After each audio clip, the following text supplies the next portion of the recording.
마태복음 5장 13절에서 16절입니다. 우리 다 함께 같이 읽겠습니다. 시작. 너희는 세상의 소금이니 소금이 만일 그 맛을 잃으면 무엇으로 짜게 하리요? 후에는 아무 쓸데없어 다만 밖에 버려져 사람에게 밟힐 뿐이니라. 너희는 세상의 빛이라. 산 위에 있는 동네가 숨기지 못할 것이요 사람이 등불을 켜서 말 아래 두지 아니하고 등경 위에 두나니 이러므로 집안 모든 사람에게 빛이 느니라. 이같이 너희 빛이 사람 앞에 비치게 하여 그들로 너희 착한 행실을 보고 하늘에 계신 너희 아버지께 영광을 돌리게 하라. 아멘. 잠깐 기도하겠습니다. 거룩하신 하나님, 이 시간 저희들이 말씀을 듣겠사오니 온라인으로 예배에 참석한 우리 사랑하는 자녀들에게 들을 귀와 깨달을 수 있는 총명함을 주옵시고 말씀을 깨닫고 어릴 적부터 깊이 주님을 만나고 주님과 동행하는 믿음의 아름다운 자녀들로 성장할 수 있도록 이 시간 집중할 수 있는 은혜를 주옵시고 우리 사랑하는 성도들 가운데도 성령 하나님 오셔서 저희를 깨닫게 하여 주시고 우리가 선한 의지와 착한 의지를 가지고 이 말씀 앞에 우리 자신을 꺾고 순종케 하옵소서.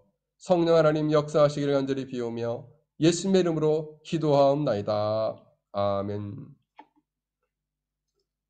오늘 말씀은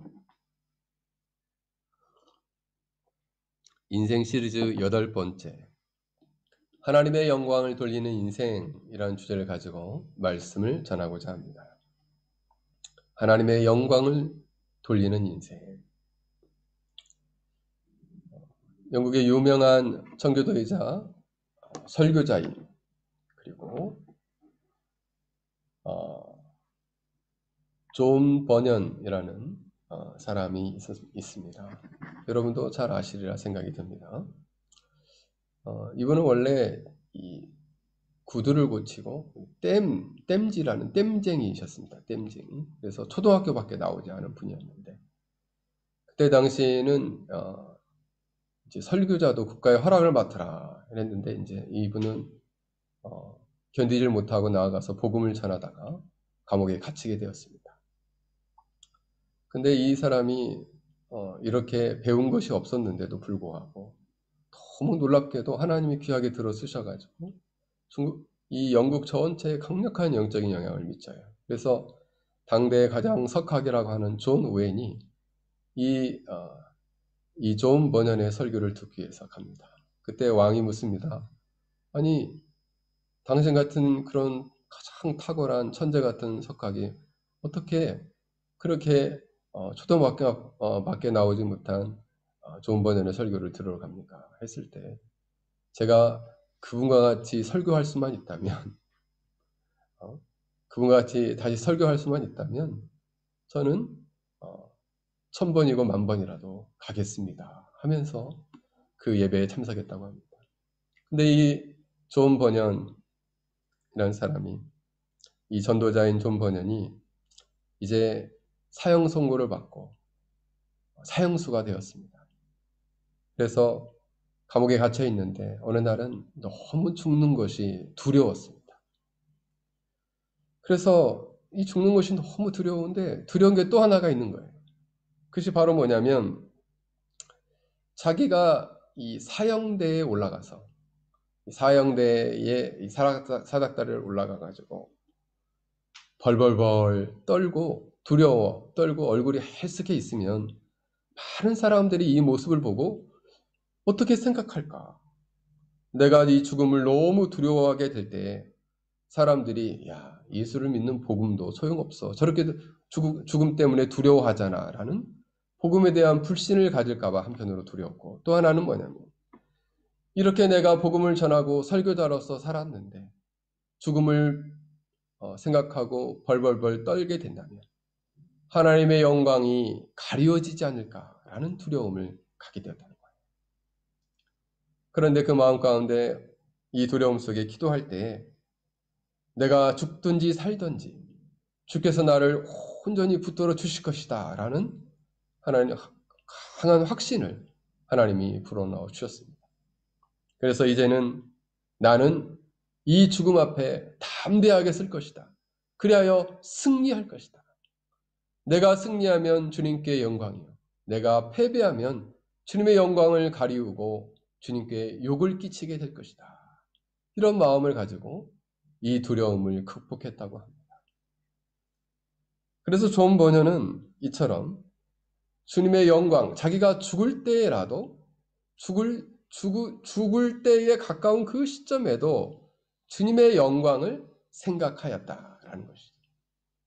주님의 영광을 깊이 초점을 맞췄다라는 거예요. 우리의 삶의 모습도 어떠냐에 따라서 주님의 영광이 밝히 드러나기도 하고 또 한편으로는 주님의 영광이 이렇게 가려질 수도 있다. 주님의 영광은 변함이 없는데 우리의 모습 때문에 주님의 영광이 가려지기도 하고 더 밝히 빛나기도 한다라는 사실입니다. 우리의 삶이 주님의 영광을 밝히 드러내지 못하는 하나님의 영광을 영화롭게 하지 않는 인생을 살게 된다면 우리는 어떤 처지에 놓이게 될까요? 로마서 1장 18절에서 23절을 보면 하나님을 알되 영화롭게 하지 않는 자의 삶에 대해서 이렇게 말씀하고 있습니다.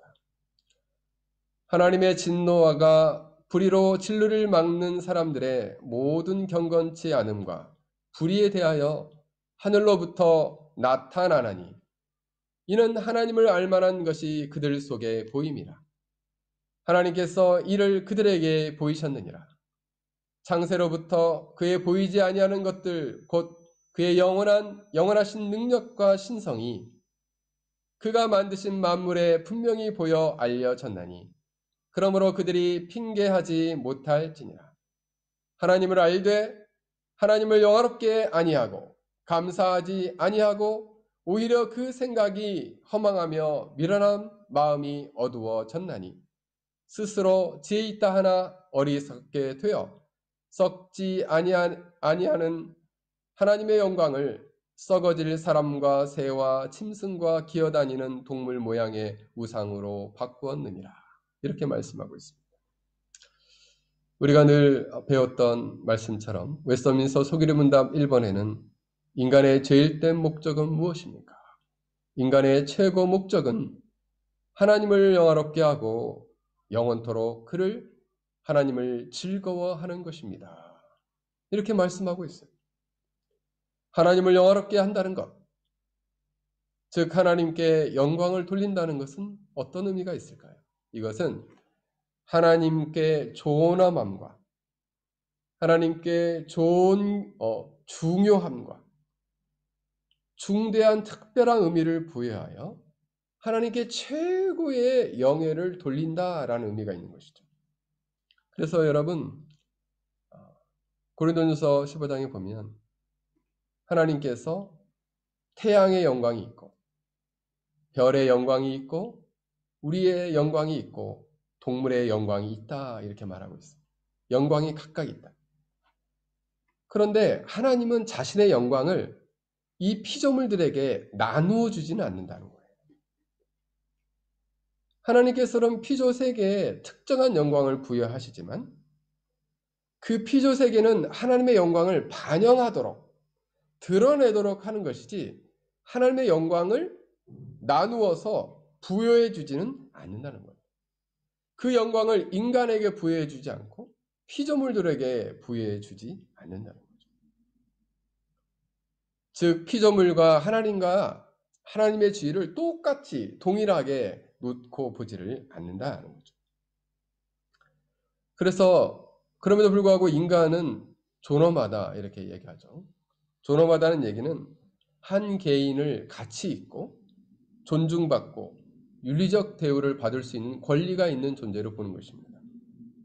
이러한 존엄함도 하나님께서 우리를 존귀하게 여기시기 때문에 생긴 거예요.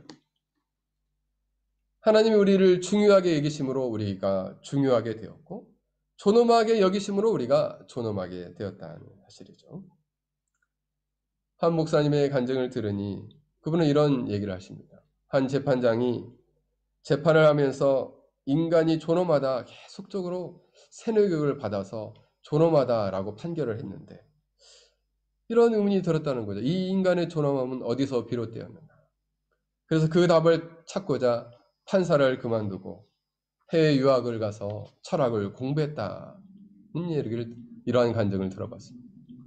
하나님께서 우리를 존귀하게 생각하실 때에 우리를 사랑하시기에 우리가 존귀하다라는 사실이에요.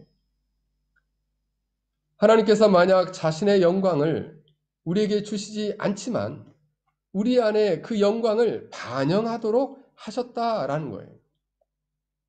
그러므로 우리가 하나님께 영광을 돌린다는 것은 하나님의 존재와 사역에 합당한 특별한 가치와 의미를 부여하고 이것을 존중히 여기고 그 무게와 의미에 합당한 영광을 돌려드리는 것, 이것이 하나님께 영광을 돌린다라는 것입니다. 그러므로 이 땅에 있는 타락한 인간들은 하나님께 합당한 영광을 돌리지 못하고 살아간다는 데 문제가 있다는 거죠. 오히려 하나님께 합당한 영광을, 특별한 하나님만이 가지고 있는 그 영광을 하나님께 돌려드려야 되는데 로마서 말씀처럼 썩어질 사람이나 새나 짐승 그리고 기어다니는 동물의 모양에게 그 영광을 돌린다는 거예요. 피조물에게 영광을 돌린다는 거죠. 이것이 가장 오래된 우상 숭배다라는 것입니다. 그래서 로마서 1장에 보면 바울은 복음을 말하기 전에 인간 전 상태에 대해서 언급을 하는데, 인간은 어떤 상태에 있느냐? 하나님의 진노로 말미암아 온 세상이 하나님의 진노 아래 놓였다는 거죠.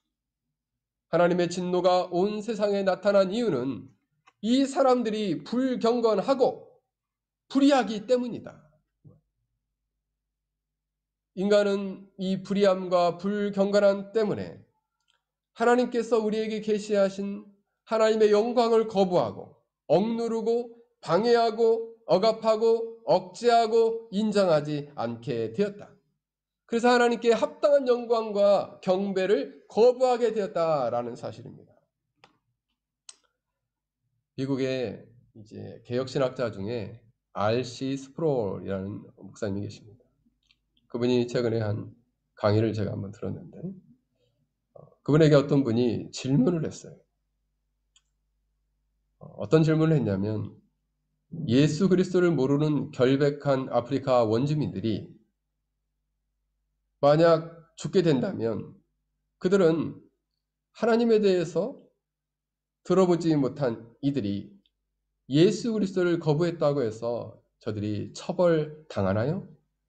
이렇게 질문을 한 거죠. 근데 이 목사님은 이렇게 대답을 해요. 들어보지 못한 그리스도에 대해서 반응하지 않는다고 해서 처벌하지는 않으신다. 저는 처벌될 것 같은데. 이런 무지도 사실은 처벌의 근거가 되거든요.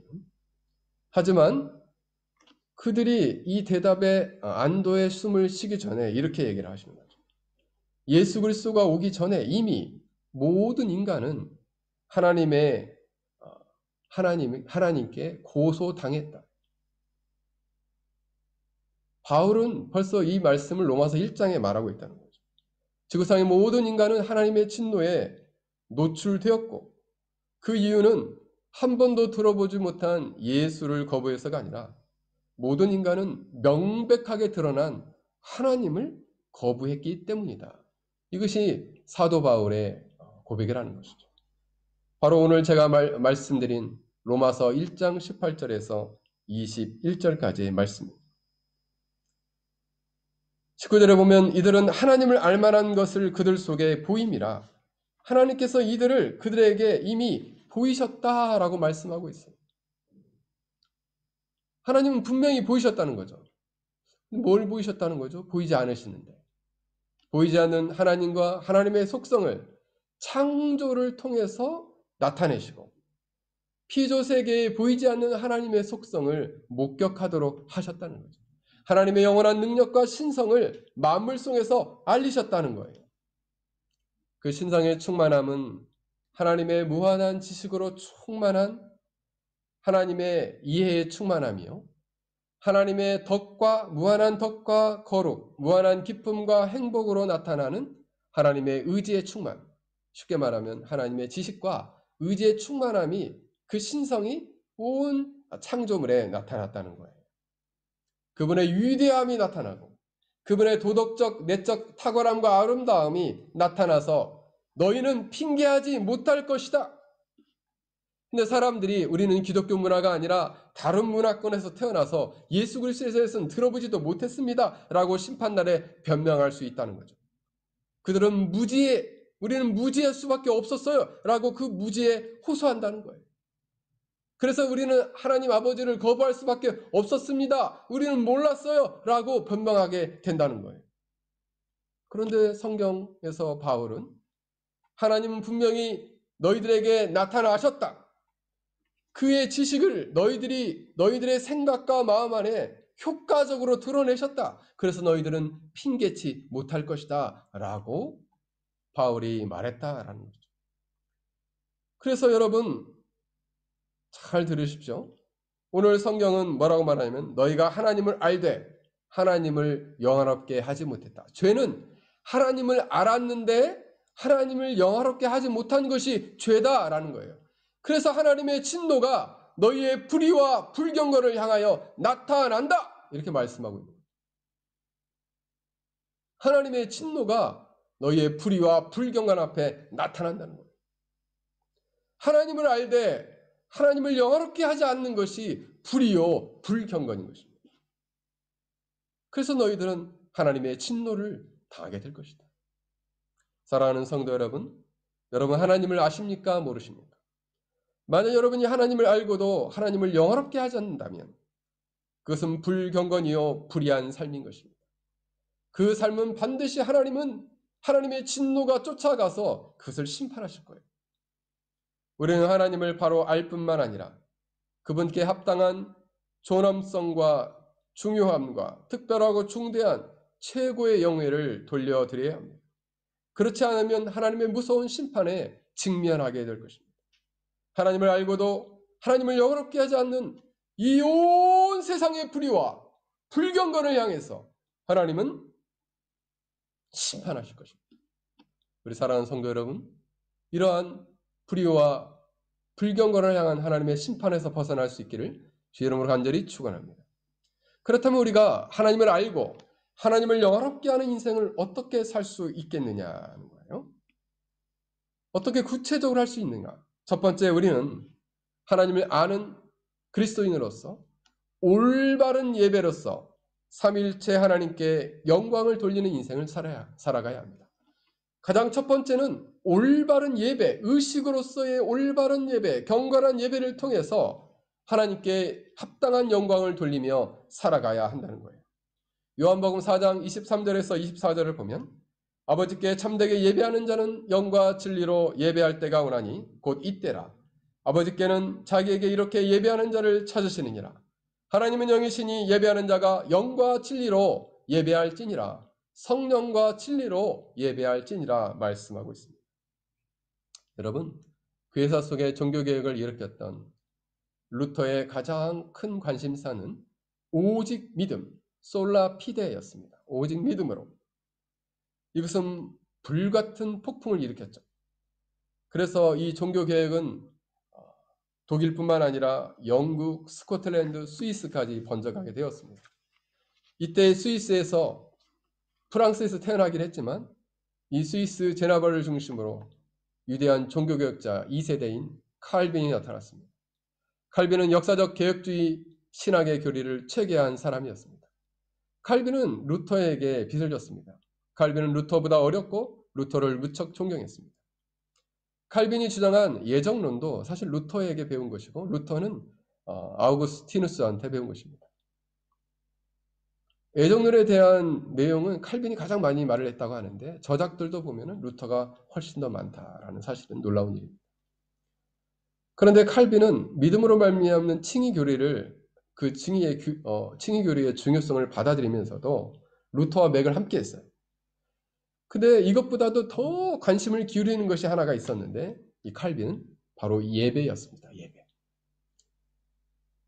솔라 데오 글로리아, 오직 하나님께 영광이라는 원리를 어떻게 이 예배에 적용할 것인가가 이 칼빈에게는 가장 중요한 관심사였어요. 왜냐하면 그래서 칼빈이 종교개혁을 움직이는 가장 중요한 원동력은 바로 무엇이었냐면 16세기의 교회 예배에 들어와 있는 몰래 슬금슬금 들어와 있는 교회의 부패함과 더러운 것들을 개혁하고 정화하는 것이었습니다. 중세시대 때에는 이상하게 사람들이 피조물에게 관심을 갖게 되었다는 거죠. 일례로 그 예를 들어보면 로마 카톨릭 안에서 성화와, 그러니까 성스러운 그림, 또 성스러운 형상을 만들고 이것을 매우 중요하게 사용했다는 거예요. 그런데 말로는 이렇게 얘기합니다. 성상이나 성화에 대해서 예배하지는 말아라. 섬기지는 말아라. 이건 우상 숭배다. 이렇게 얘기를 하지만 또 뭐라고 한편으로 얘기하냐면 성상과 이 성화를 섬기는 것은, 무릎을 꿇고 촛불을 켜고 그 앞에 기도하는 것은 교회의 물건을 섬기는 것이다. 교회의 물건을 섬기는 것은 괜찮다. 이렇게 얘기합니다. 근데 칼빈은 그 앞에 예배하는 것뿐만 아니라 촛불을 켜놓고 기도하는 것, 교회 물건을 섬기는 것, 이것도 우상 숭배나 똑같다. 이렇게 얘기를 한 거죠. 심지어 칼빈은 마리아를 하이퍼둘리아라는 단어인데, 결국 뭐냐면 이 단어는 마리아는 신의 어머니, 예수님의 어머니니까 아주 특별한 극도로 높이고 경외해야 된다라는 것도 우상 숭배다는 거죠. 피조물은 피조물의 영광이 있어요. 그러나 하나님의 영광을 주진 않았어요. 하나님의 영광을 주지 않았는데 그 영광, 하나님의 영광을 돌리는 것처럼 피조물에게 영광을 돌릴 때 그것은 우상 숭배다라는 거죠. 그래서 칼빈은 말했습니다. 인간은 우상 공장이다. 인간은 우상을 대량 생산하기 때문에 우상 공장이다. 이랬습니다. 그래서 인류의 가장 오래된 죄가 우상 공장, 우상 숭배예요. 하나님께 드려야 할 합당한 영광을 피조물에게 돌릴 때 그것이 바로 우상 숭배다라는 것입니다. 그래서 로마서 오늘 말씀처럼, 로마서 말씀처럼 사람들이 어떻게 합니까? 썩지 아니할 하나님의 영광을 썩어질 사람과 새와 짐승과 기어다니는 동물의 모양으로 우상을 바꾸었다 말씀하고 있습니다.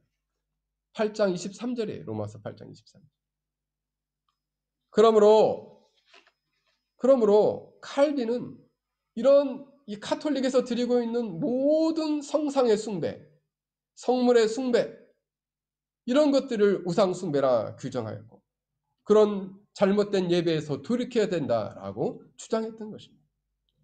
그래서 오늘 말씀처럼 예배는, 하나님은 영이시니 예배하는 자가 성령과 진리로 예배할지니라. 여러분, 예배는 배웠듯이 하나님과의 공적인 만남입니다. 부정한 인간이 하나님께 나아가기 위해서는 예수 그리스도의 보혈의 능력을 덧입어 그 공로의 효력 위에서 하나님께 나가야 합니다.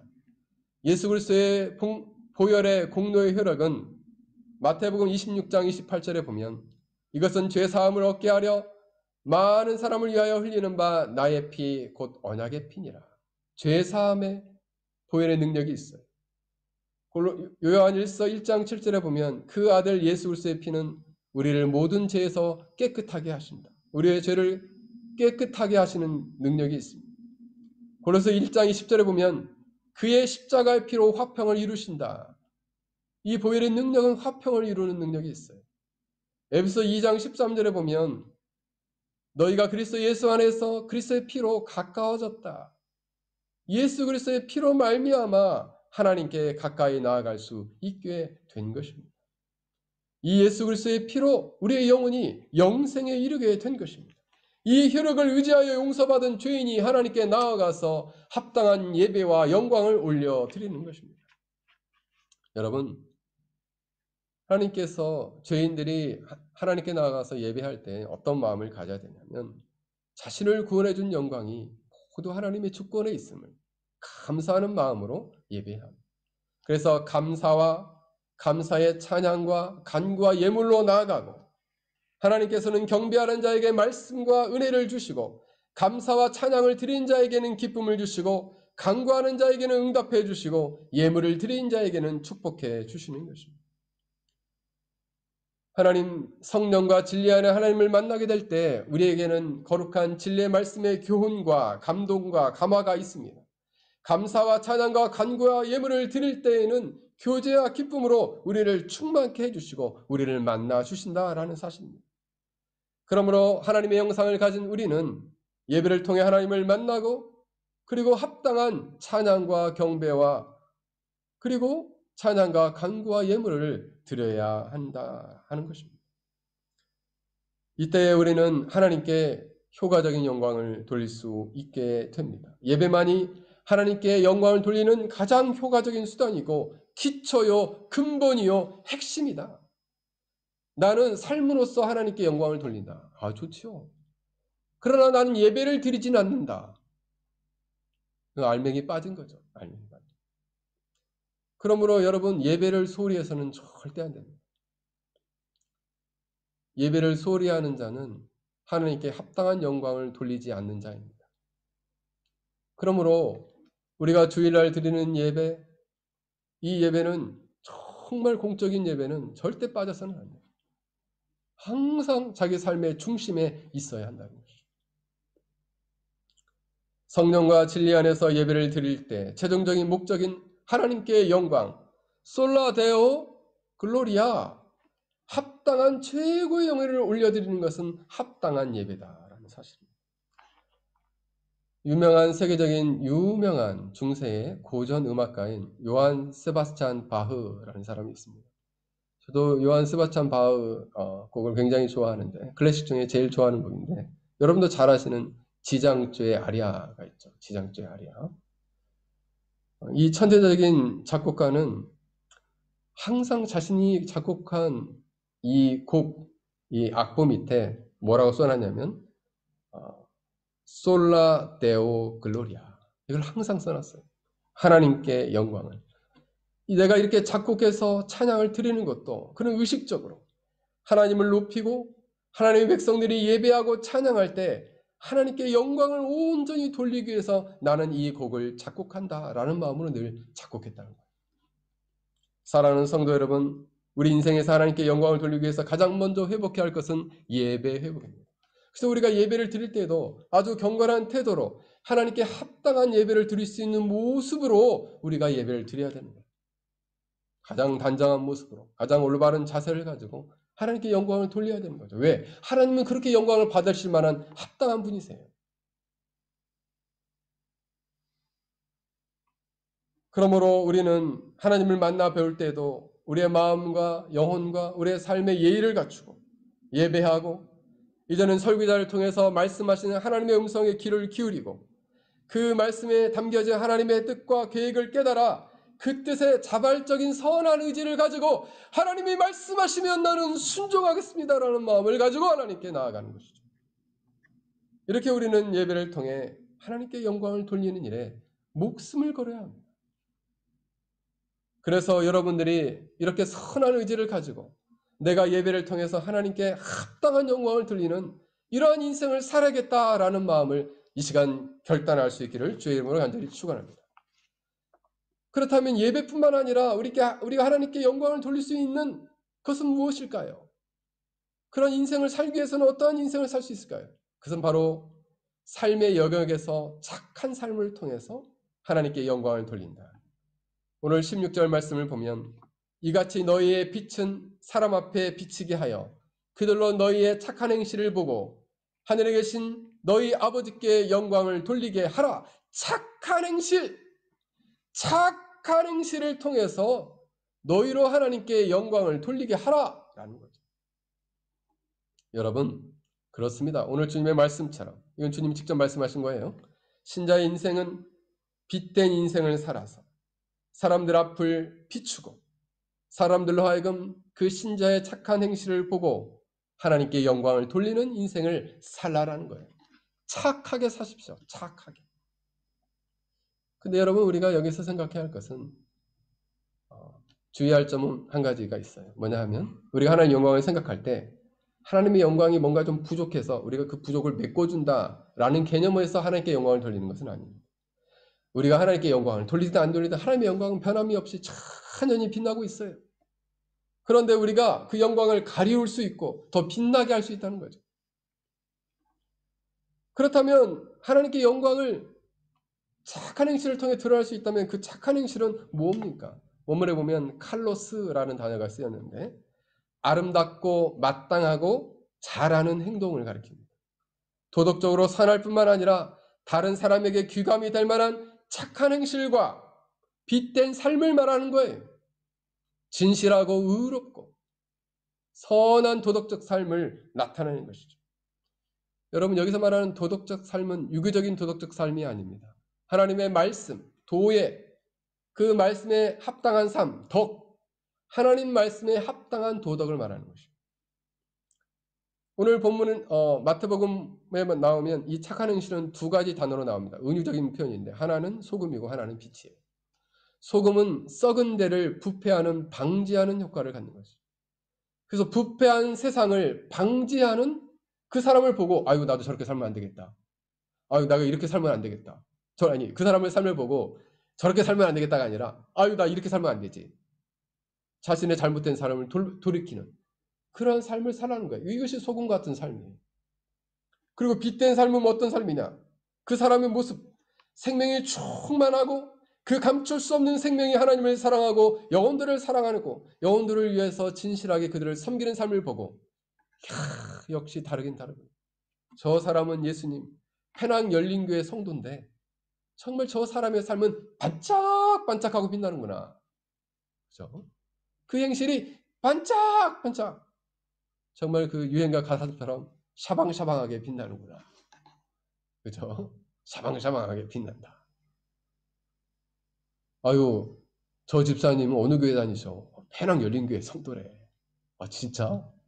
아, 근데 어쩜 저렇게 사람이 착하고 진실하고 이렇게 다른 사람을 보이지 않는 곳에 이렇게 섬기는지 모르겠어. 정말 사랑이 많으셔. 다른 사람을 위로하고 격려하는 사람이야. 저 사람은 세상에 법 없이도 살 사람이다. 그러한 행실이 들려야 되는 것이죠. 그죠? 역시 예수를 믿는 사람은 다르구나. 하나님의 자녀는 역시 다르구나. 요즘 한국 교회가 욕먹는 이유가 뭡니까? 역시 교회 다닌 사람은 정말 못됐구나. 이래서 욕먹는 거예요. 그 삶을 보고 기대하는 바가 있는데 그 기대와는 완전히 다른 삶을 살게 될 때 뭐야 저 사람 뭐야 이렇게 되는 거죠. 그런데 그 삶은 하나님의 영광을 가리우는 인생입니다. 오늘 본문은 이렇게 말씀하고 있습니다. 너희의 빛이 사람 앞에 비치게 하여 그들로 너희의 착한 행실을 보고 하늘에 계신 너희 아버지께 영광을 돌리게 하라 라고 말씀하고 있다라는 사실입니다.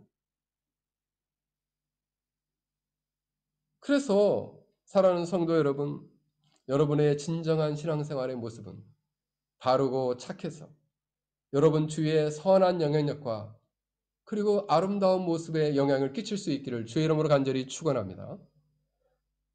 그러면 이처럼 우리가 착한 행실을 통해서 하나님께 영광을 돌릴 수 있다면 그렇다면 또한 우리가 하나님께 영광을 돌리는 구체적인 방법은 무엇입니까? 그것은 바로 뭐냐면 우리의 삶의 목적을 오로지 하나님의 영광을 위한 목적에 고정하는 것입니다.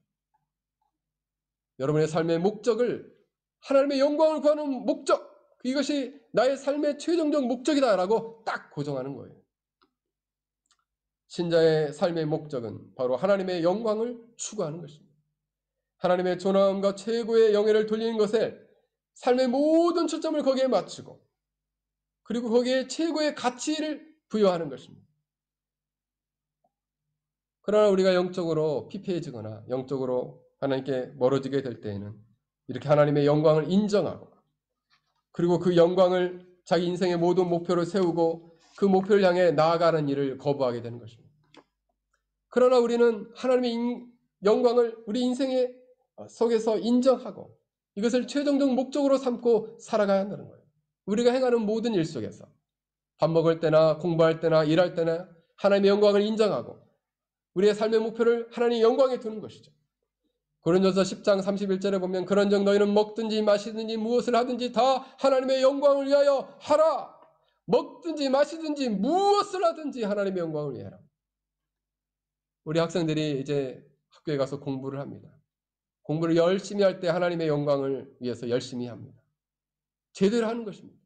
근데 우리가 세 가지 측면이 있어요. 첫 번째, 학생인데 공부를 열심히 안 해. 그럼 뭐예요? 쟤는 penang 열린교회 다니는 학생인데 공부는 열심히 안 해. 뭡니까? 하나님의 영광이 가리워졌죠. 근데 두 번째, 공부를 열심히 해. 근데 물어봤어. 너 공부 왜 열심히 하냐? 잘 살려고요. 행복해지려고요. 장학금 받으려고요.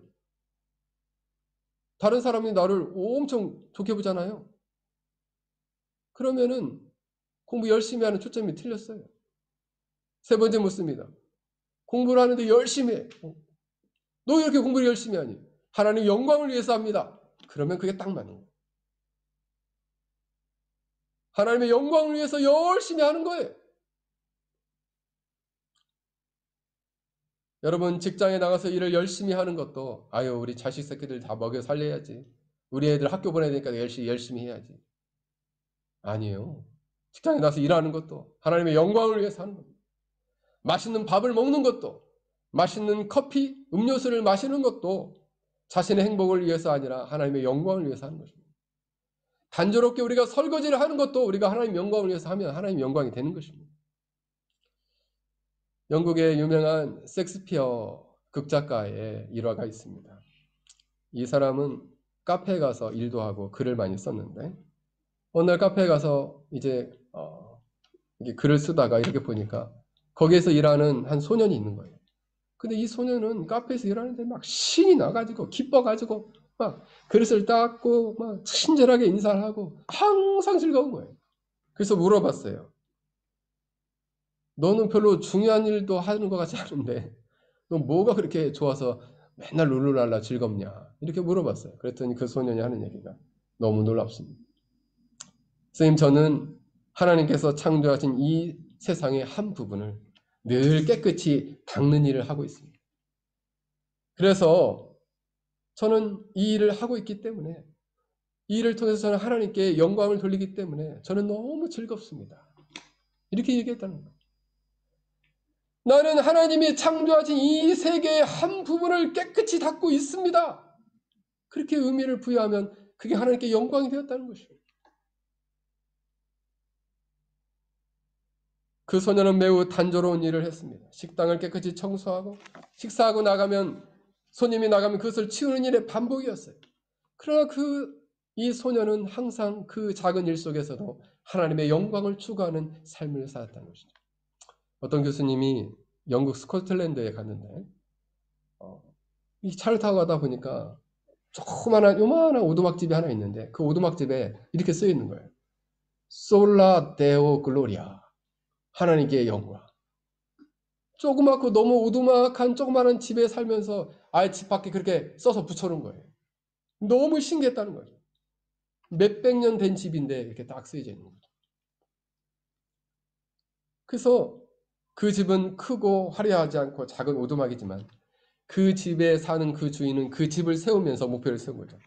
내가 이 집에 사는 유일한 목적은 솔라 데오 글로리아 하나님께 오직 하나님께 영광을 돌리기 위해서 이 집에 산다라는 목적으로 그 집을 지었다는 것입니다. 사랑하는 성도 여러분, 우리는 하나님의 영광을 인정하고 우리의 삶의 모든 목표를 거기에 두고 살아가야 한다는 것입니다. 네덜란드의 총리를 지냈던 아브라함 카이퍼, 칼빈주의 3대 신학자라고 합니다.